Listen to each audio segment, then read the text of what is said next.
E çka është inteligjenca në radhë parë, shumë interesante ta themi. Aftësia e njeriut për të gjetë situata të reja mund definohet jetë një nga definicionet e mundshme të inteligjencës.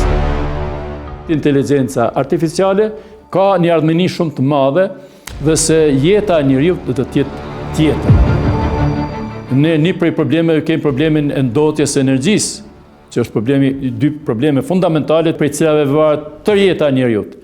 Dhe natyrisht me inteligjencë artificiale pritet që këto probleme zgjidhen.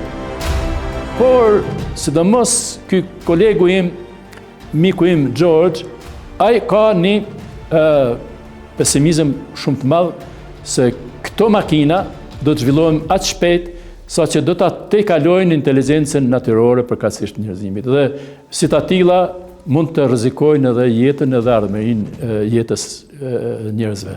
Dhe gjithmonë mendojshim ne IQ, pra sa është koeficienti i inteligjencës dhe a përcakton aftësitë e njeriu.